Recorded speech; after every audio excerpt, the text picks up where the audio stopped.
Hello and welcome to this session, a study in front-end unit testing, ArcGIS Velocity. My name is Renee and I'm a software engineer with the real-time and big data team here at Esri. Today I'm going to give you a very quick introduction to why and how we are testing our front-end codebase with the ArcGIS Velocity SaaS product. ArcGIS Velocity was released last year and it comes with an ArcGIS online web app that is the focus of this talk. In this session I will be talking about our challenges and experiences while integrating a unit testing infrastructure into ArcGIS Velocity. I will cover the basics of writing unit tests and show you lots of code samples. Okay, let's start by looking at some motivation for why you should automate your testing efforts. Why is test automation important? First of all, and I think that is very obvious, automating your test efforts helps you detecting bugs and regressions early and fast. If you write tests that can be automated, you can execute these tests literally on every code change, which gives you immediate feedback in a matter of seconds or minutes. On the contrary, manual testing might only be possible with certain time intervals, like days or even weeks, and it is more expensive and takes longer. Second, automated tests make your refactorings safer and faster. You can change your codebase without worrying about possible regressions.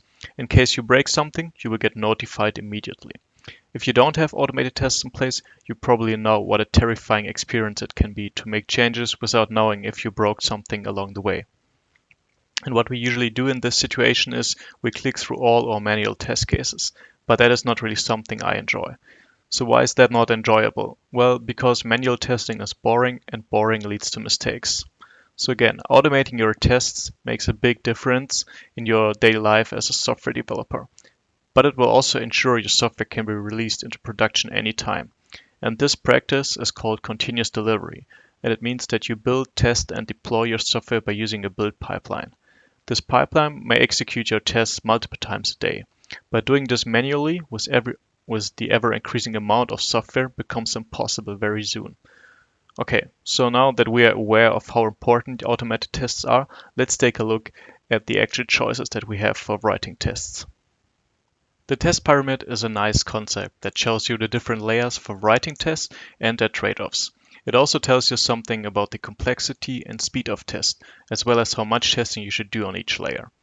If you look at the bottom, you can see that we have unit tests. A unit test should really be the foundation of your test suite. And as the name suggests, these unit tests make sure that a certain unit, the subject that you test, works as intended. And these are tests with the smallest scope of all test types. That means they're very easy to write and very fast to execute. It also means that the number of unit tests will largely outnumber any other type of tests.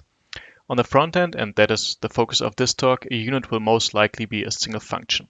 And I will show you an example of that in a couple of minutes. Your unit test will call a function with different parameters and ensure that it returns the expected values. On top of these unit tests, we have snapshot tests. And snapshot tests are a very useful tool when you want to make sure your UI, for example, does not change unexpectedly. A typical snapshot test case renders a UI component, takes a snapshot, and then compares it to a reference snapshot that is stored in a file alongside the test. And the test will fail if the two snapshots do not match. Either the change is unexpected or the reference snapshot needs to be updated to the new version of the UI component. Writing and maintaining snapshot tests usually requires a little more work compared to unit tests, especially when you often make changes to the UI. And therefore, it is recommended to not have too many of these tests so that it doesn't slow you down during development. Finally, there are end-to-end tests, or just E2E. The main purpose of end-to-end testing is to test from the user's experience, or from the end user's experience, by simulating the real user scenario and validating the system under tests. Often, end-to-end tests are the only way to expand the test coverage of your application and test user flows that span over multiple user interactions and UI components. So for our frontend again, that means we're actually rendering something in the UI and execute user interactions through the UI, as well as to make sure it behaves as expected. Writing and running these tests takes, of course, significantly more time, and it should thus be used not as much as the other two test types. So the test pyramid that you see here is applicable for every piece of software. It's not just front-end, it could also be back-end, could be mobile apps or desktop apps. And that's why it's totally okay to come up with other names for your test layers, as long as you keep it consistent within your codebase and of course your team's discussions. So I think there are two things to remember from the test pyramid. First, write tests with different granularity. And second, the more high level you get, the fewer tests you should have. In other words, stick to the pyramid shape and write lots of small tests and fast unit tests. Write some more coarse-grained tests, and then very few high-level tests that test your application from end to end. Okay, so before we jump into the code, I want to give you a very short introduction to ArcGIS Velocity. ArcGIS Velocity is the latest offering from Esri that is focused on allowing users to ingest, visualize, and analyze real-time and big data.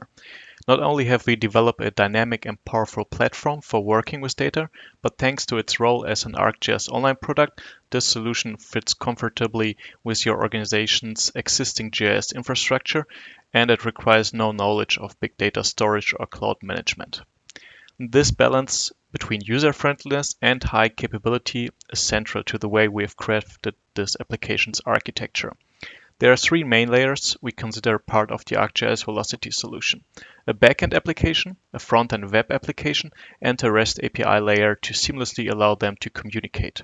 As front-end developers, we wanted to create a user interface that exposes the power of ArcGIS Velocity in a way that users would find comfortable and pleasant.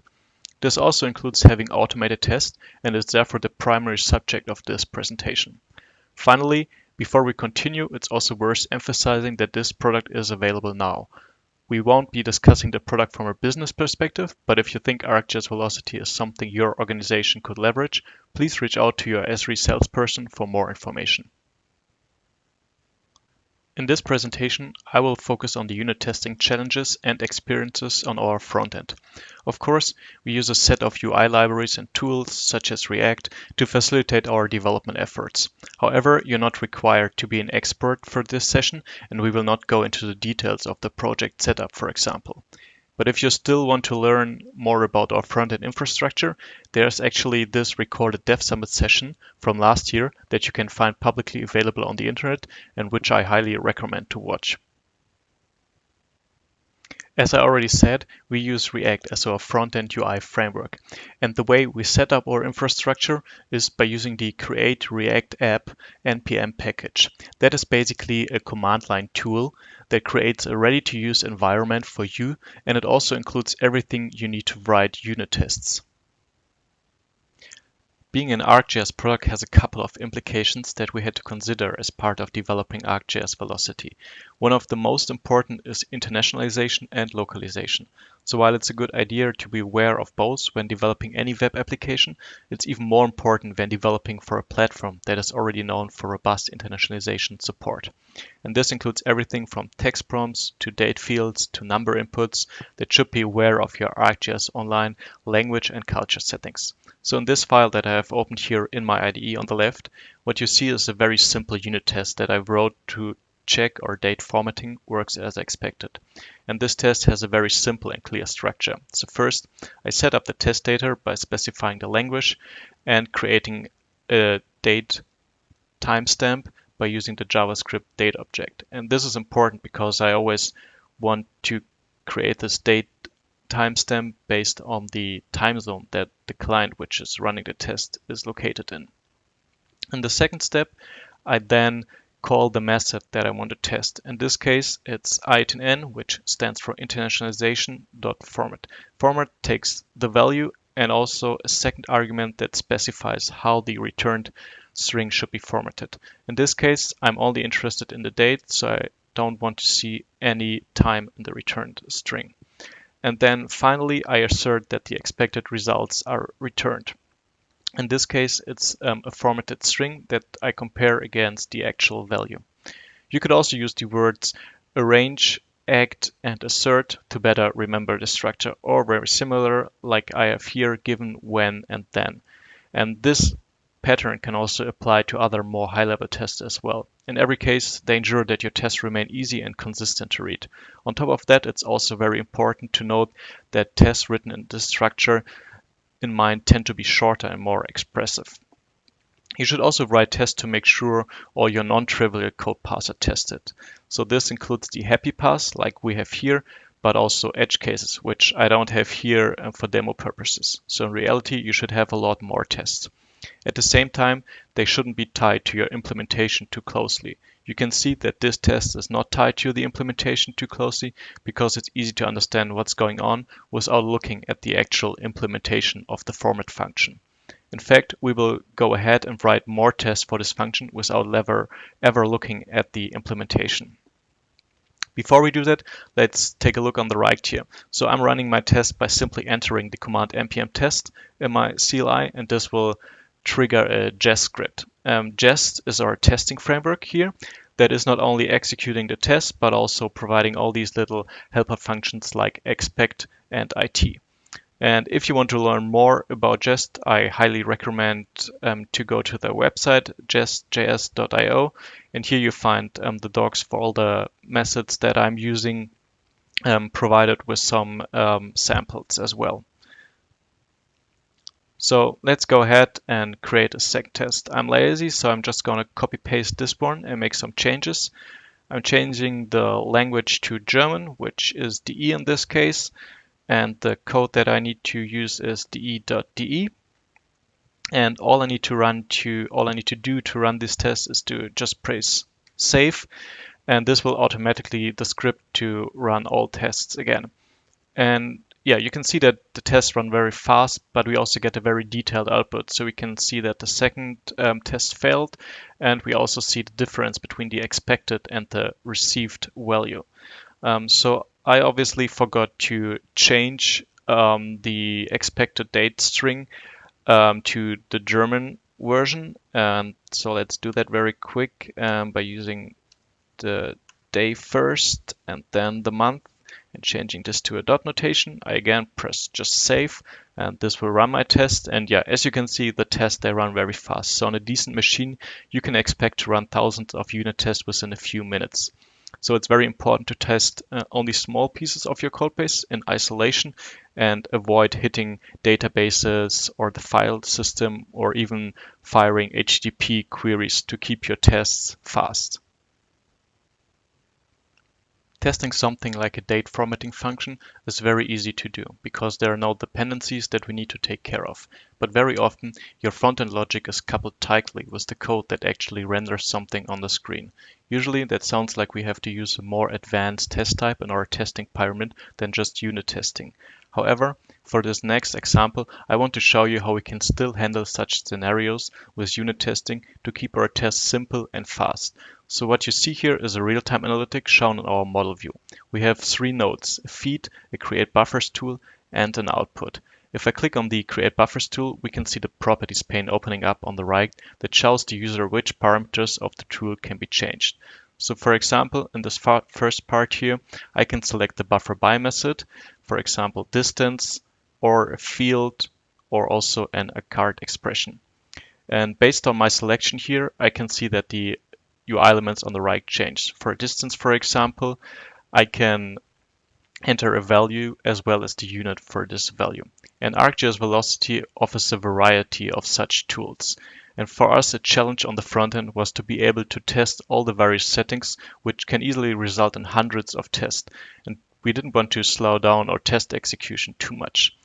In the end, we decided to use the React testing library. The React testing library encouraged you to write your test closer to using your components the way a user will, which allows your test to give you more confidence that your application will work when a real user uses it. The utilities this library provides facilitate rendering and querying a virtual DOM. For example, finding form elements by their label text, just like a user would, finding links and buttons by the text, like a user would. It also exposes a recommended way to find elements by a data test ID as an escape hatch for elements where the text content and label do not make sense or is not practical. Now, I would like to show you how we can write a test for this first section of the Create Buffers tool. In my first test, I will test that the user flow for selecting the field of their buffers, create buffers to works as expected, and they're able to select from one of the fields as a buffer by method. For my test here, I need to import React because we are rendering something to the virtual DOM. I then import a few helper functions from the React testing library, as well as the component that I want to test, and 2 further imports for some properties that we will pass into the component. If we look at the test here, the structure is actually very similar to what we have seen before. The first step, setting up the test data, I'm rendering the form builder component, which is just a generic component that decides which tool to render based on the properties that we pass into this component. Some of these properties are shared, and that's why we move them to a separate file. I also moved the buffer creator properties to a separate file to keep things simple here. The second step, where we actually trigger a function, we in this case simulate some mouse clicks on the screen. And we do that by using the screen object and a query function to select what the element is that we want to click on. First, I'm clicking on the dropdown that shows me the different buffer by methods. Next, I select one of the options from the dropdown, in this case the field option. And on my last click here, I'm clicking on the second dropdown that should be displayed right next to the method dropdown, which is in this case the dropdown that shows me all the field names. The last step, we compare the actual value to the expected value. And in this case, we check that the dropdown for the different fields shows all the fields. These fields here are different from what we've just seen on the screen, and that is because I'm using some static test data where my fields are just called field 1 and field 2. So as you can see, testing logic that is tied to your UI component does not always require writing snapshot tests or even complex end-to-end tests that are much harder to maintain. Instead, by using the React testing library, this test looks very similar to the unit test that we have seen before, and it should be very easy to scale this while still executing many tests in just a few seconds. For this last testing example, I would like to show you how we tested the logic behind this list of user feeds. When a user first navigates to this list, we fetch the feed items from our backend and show a loading spinner until we get the response. However, when this data is already available from previous visits, we want to show them a cached list data and don't trigger a network fetch. This is very important to us because we want to reduce the network traffic as much as possible and also avoid letting the user wait if we already have something to show from previous visits. And that is why we added a set of tests to make sure this behavior does not change with code refactorings on our front end. Our challenge here is to test logic which is not always reflected on the UI because the user should not see the difference between the cached data or the fresh response. But also we wanted to avoid making actual backend requests and using real data. So the way we solve this problem is by creating mocks and doubles.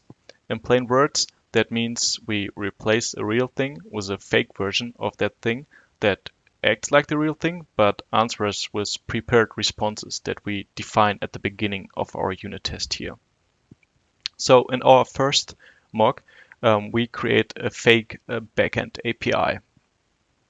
Instead of firing actual HTTP queries and getting the user's feeds from the backend, we always return an empty array here. This has a few advantages for us. So first, our tests are faster because we don't have to wait for an actual network response. Second, our tests are more reliable, so we can execute them even when we are offline because they are isolated and they work without a backend. And this is actually part of the definition for unit tests. And finally, our tests are a lot easier to maintain. If we would include the backend for our test here, we would have to create test users on our backend and make sure that the data on the backend and our expected responses here on the front end are always in sync. That also means that our test would fail if the data on the backend changes, although the logic on the test here is still the same. And that's something that we also want to avoid. And as you can see here, our fake API mock here is very simple and small. So in reality, our API has, of course, a lot more endpoints. But for this unit test here, we only mock get feed status lists. And it's totally okay to only provide mocks for what you will use. But as I mentioned before, it is not enough to now go ahead and check the UI or the data in our store, as it will be always the same for the cache response and for the initial scenario when we are trying to fetch the latest data from the backend. So what we need here instead is a way that helps us tracking which decision was made about whether the data should be updated or not. And we will do that by using a second mock here, this time for our store. In our app, we're using Redux for our store implementation. So for our test here, we can just use the Redux mock store npm package that already gives us everything that we need to mock a Redux store.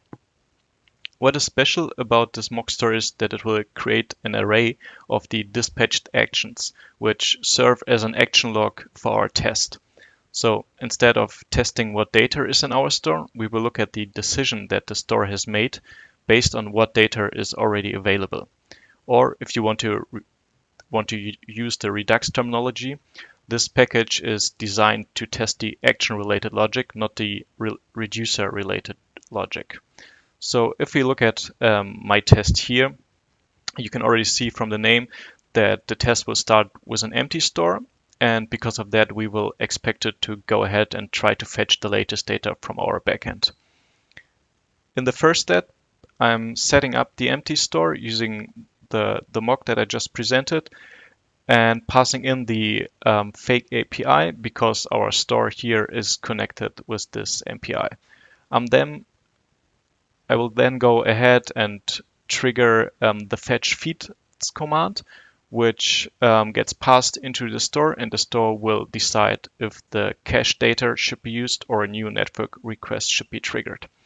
And then finally, I'm using the actions that have been dispatched by the store and compare them to my expected actions. In this case, I'm expecting the store to trigger a fetch, which will then also be used to show a loading indicator to the user in our UI. The next action should be the actual response. So when the data is received, in this case, our mocked empty array from our mocked API store here, they should be set in the store. And then finally, I'm triggering the fetch feeds success action, which basically will remove the loading indicator from the UI and show the list with the latest data. Okay, so let's actually go ahead and create a second test. This time I'm creating a second store here, which is not empty. I already prepared this store, so I'm just copy pasting it here. And the only difference between these two stores is that my new store here also has an array with a single feed, and this is just a mock, so all I need to provide is the ID for this feed in our tests. I will then go ahead and copy paste this test as well and rename it to should not fetch feeds if not initial requests, and make sure I'm using the store with the feed. And as you can see, when I press save now, it should execute both tests. The second one that I just added fails, and that is because the expected response, so our array with the 3 actions, is not equals the received response, which is just an empty array. And that is correct because we already provided some data to the store, so that means the store will assume that we can just show the cache data, and this will result in no actions for the store. So we don't need to show a loading indicator to the user, and we don't need to trigger a network request. To fix this test, I would go ahead and delete everything that I have here in my array, press save again, and both tests run successfully now. I think this is another example of how you can get very creative when it comes to writing unit tests, and that it is always worth considering a few options before switching to a more complex test type. This was a quick sneak peek into our front-end unit testing efforts. I hope I provided some context into why unit testing is important and how this could look like with a real product. We look forward to seeing how you will use these concepts in your applications. Thank you.